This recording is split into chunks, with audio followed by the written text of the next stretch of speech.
Hello dear students, how are you? You are welcome in Apni Shiksha. Myself Dr. Parihar, and in this lecture especially we are going to discuss about the solution.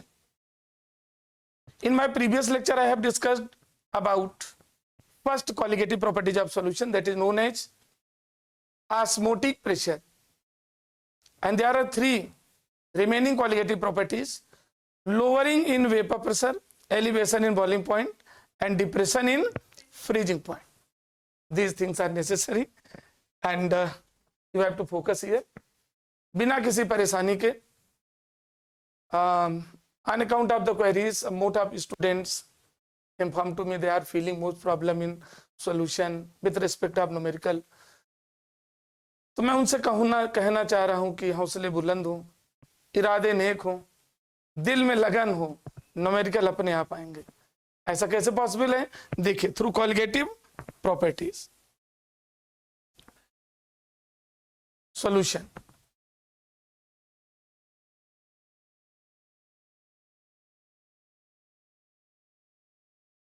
About solution and second colligative properties. Since we are going to discuss about lowering in vapor pressure, then first of all we have to notice what is the vapor pressure. First of all, what do you mean by vapor pressure?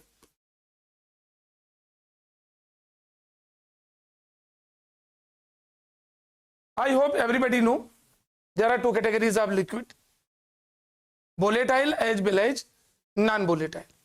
Volatile liquid and non-volatile liquid. Volatile liquid means those liquid which can convert into vapor, जो आसानी से vapour में convert हो जाते हैं, उनको हम volatile liquid बोलते हैं. अब यदि कोई लिक्विड वेपर में कन्वर्ट होगा तो क्या बनेगी? वेपर प्रेशर, वेपर बनेगी. But you know, through your previous chapter, I hope everybody know about boiling point, what is the boiling, what is the vaporization, what is the evaporation.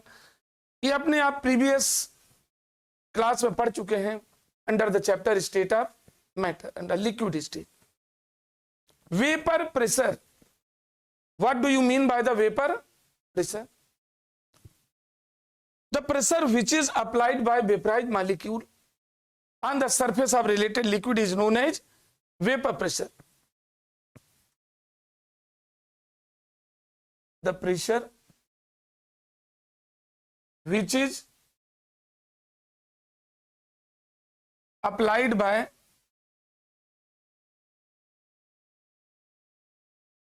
vaporized molecule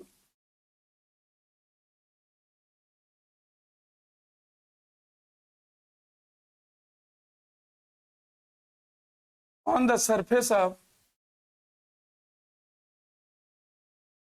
related liquid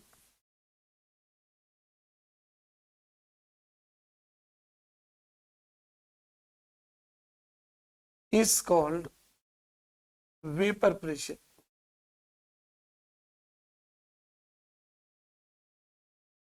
Okay.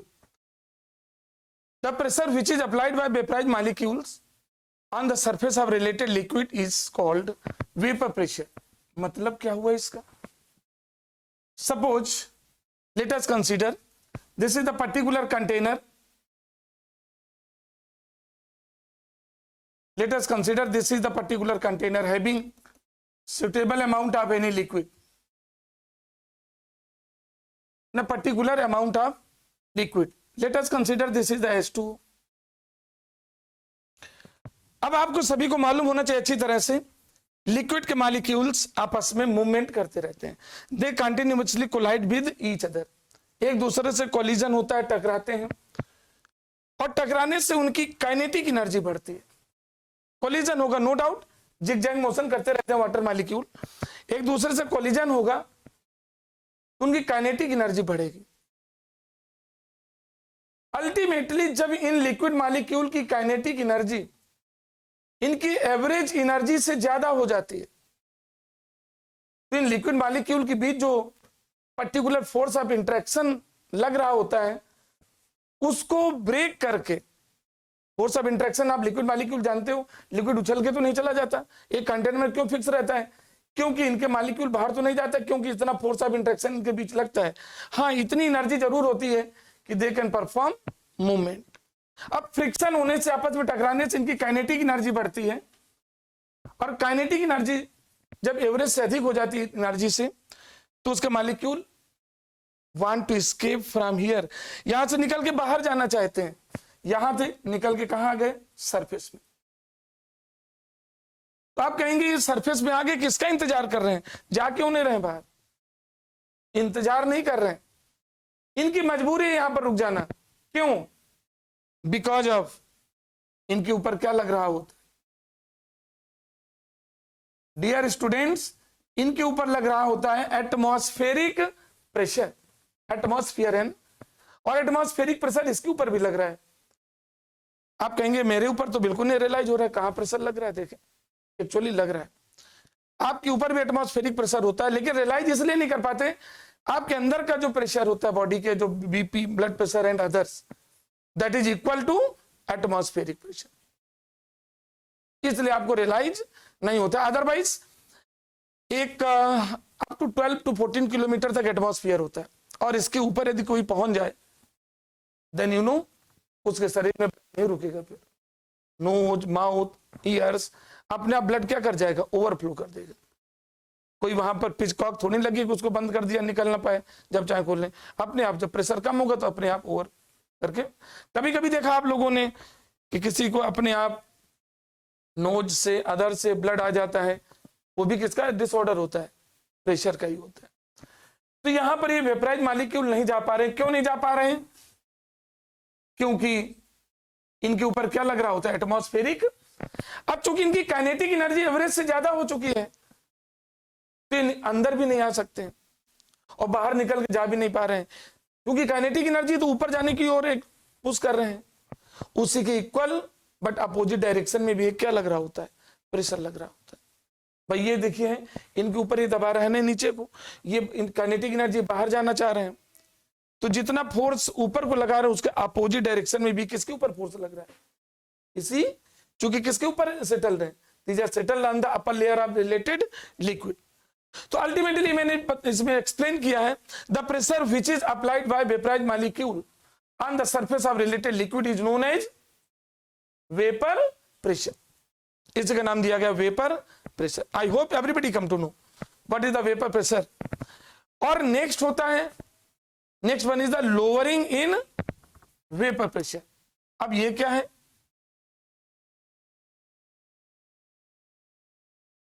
Lowering in vapour pressure,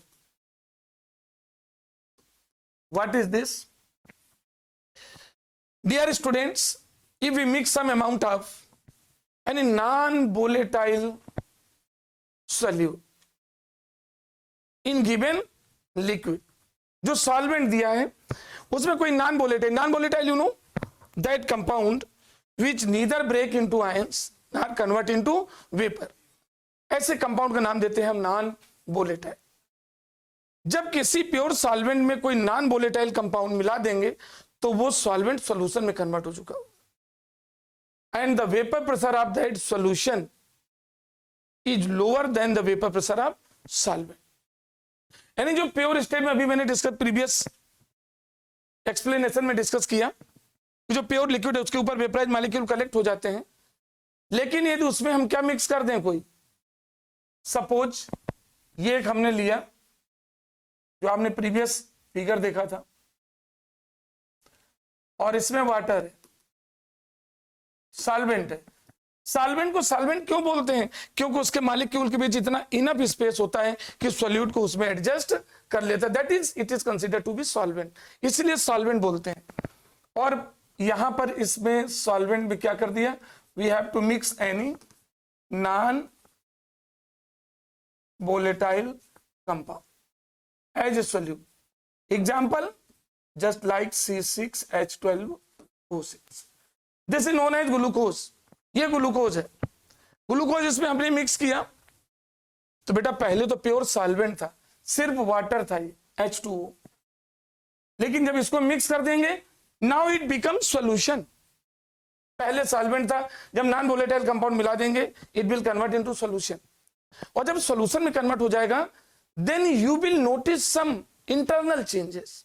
और वो क्या changes हैं? पहले water molecule के बीच space क्या था? Enough space था। अब उन्हीं के बीच कौन एडजस्ट हो जाएंगे? किसके मॉलिक्यूल? सॉल्यूट मॉलिक्यूल भी इन्हीं के बीच एडजस्ट हो जाएंगे। अल्टीमेटली सॉल्वेंट मॉलिक्यूल के बीच जो स्पेस था that is going to decrease. समझ पा रहे हैं ना? When we mix some amount of any non-volatile compound in given solvent, तो ये वाटर था, ग्लूकोज मिक्स कर दिया, now it will convert into solution. और एक चीज आपको मालूम होना चाहिए, इसमें glucose will not convert into vapour. Glucose vapour में कन्वर्ट नहीं होगा, only water used to convert into vapour.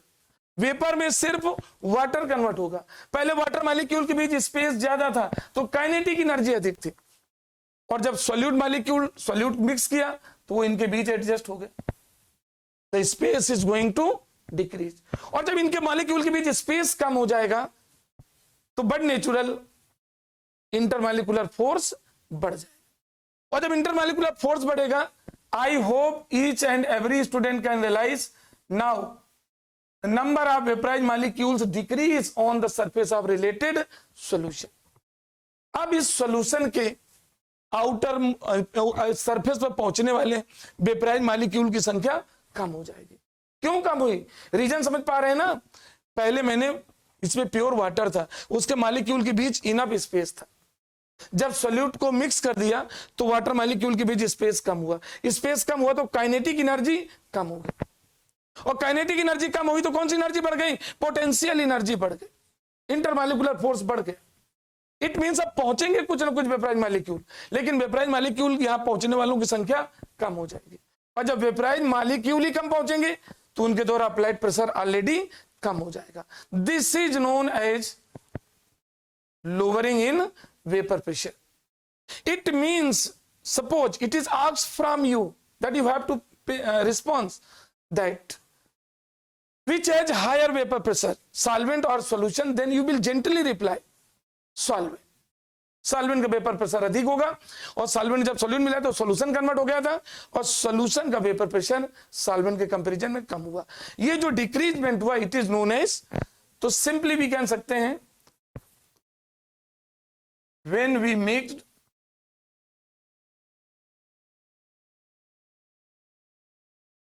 some amount of any non-volatile solute in given solution, in given solvent, not solution, in given solvent, then VP stand means vapor pressure of related solution used to decrease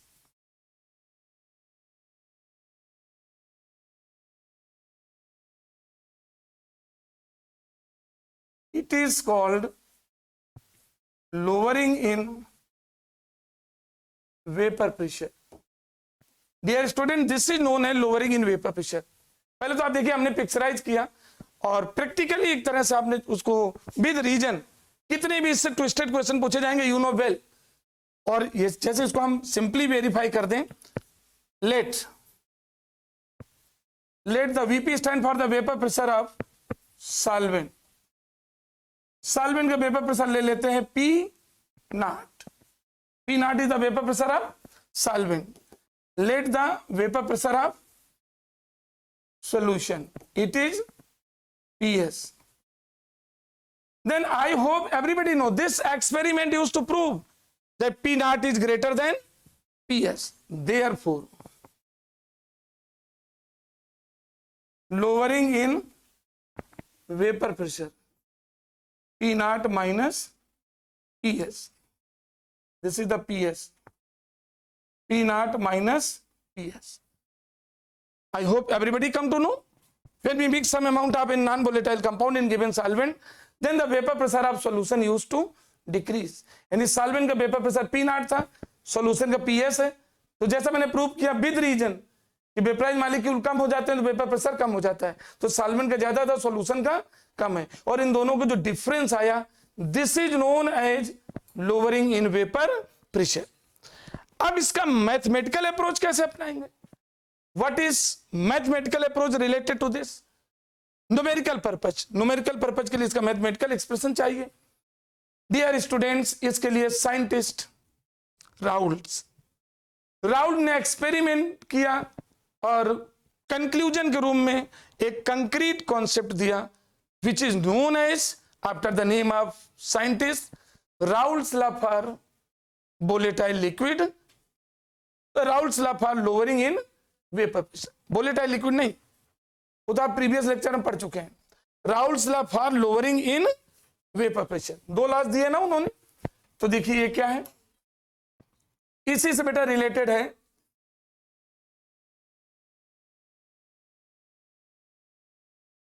Raoult's law for lowering in vapour pressure.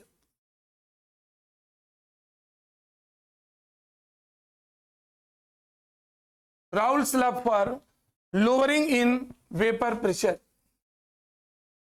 What is this?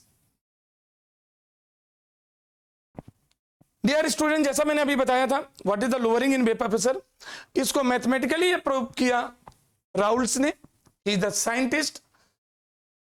और ये Raoult's law जब काफी confusion लाता है, अभी इसी chapter में जब आप पढ़ेंगे तो एक राउल्ट्स लॉ देखें फॉर वोलेटाइल लिक्विड मिक्सर और एक राउल्ट्स लॉ है for lowering in vapour pressure, specially for the lowering in vapour pressure.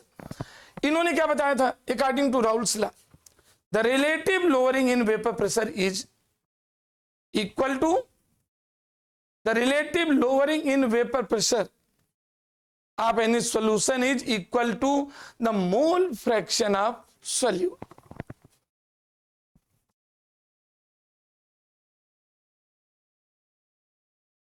According to this law,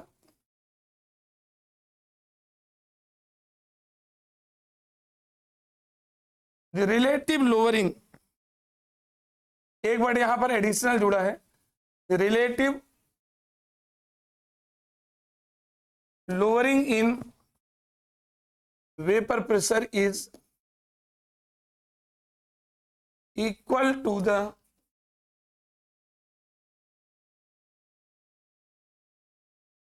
mole fraction of solute।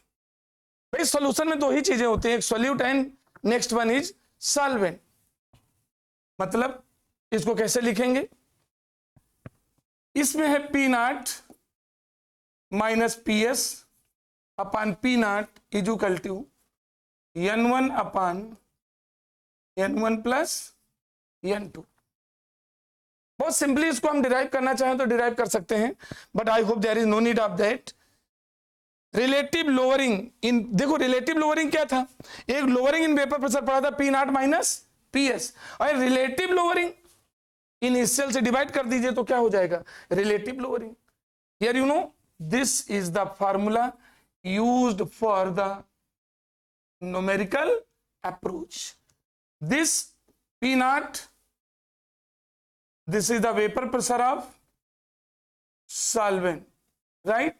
And PS, vapor pressure of solution, okay? And this whole P naught minus PS upon P naught, this is known as relative lowering in vapor pressure. It is considered to be the relative lowering in vapor pressure. And where is, what is N?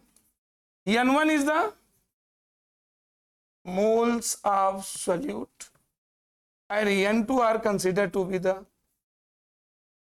moles of solvent. Or this is the whole, you know well, N1 upon N1 plus N2.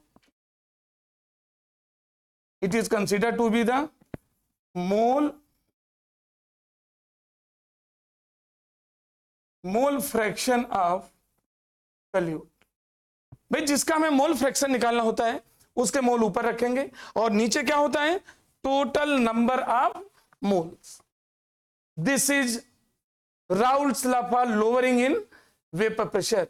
Relative lowering in vapour pressure is equal to the mole fraction of, अब देखिए mole fraction जो N1 solute के number of moles हैं, N2 number of moles of solvent. Clear हुआ ना। और इसको देखिए इतना था lowering in vapour pressure, initial से डिवाइड कर दिए तो क्या हो गया, रिलेटिव। और देखिए सपोज किसी न्यूमेरिकल में यदि N1 और N2 की वैल्यू नहीं दी है, N1 is equal to W1 upon M1, it is associated with solute, यानी सॉल्यूट का वेट अपॉन सॉल्यूट का मोलर मास। और by the same way N2, what is N2 here, N2 means W2 upon M2 for your understanding, and this is related to solvent. If mole number of moles are not given, then you can find out. देखिए W1 ऐसे बता दे रहे हैं, this is the weight of solute, M1 is the molar mass of solute, W2 is the weight of solvent, M2 is the molar mass of solvent. Okay, लेकिन each and every rules of chemistry has particular exception. That's why it is universal truth.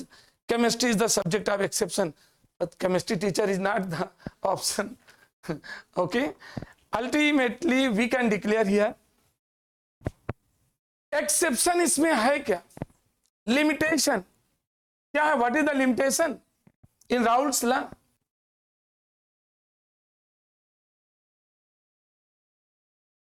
Limitation.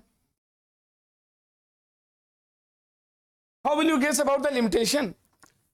बेटा ये formula तो आपने देखा, but बहुत सारे ऐसे numerical हिस्टीरियाई अंदाज में आपके सामने आएंगे कि वो क्या कहना चाह रहे हैं, तुम उनकी लैंग्वेज नहीं समझ पाओगे। लैंग्वेज समझ गए तो उसका मतलब नहीं समझ पाओगे, और मतलब समझ गए आंसर नहीं मिल पाता आसानी से।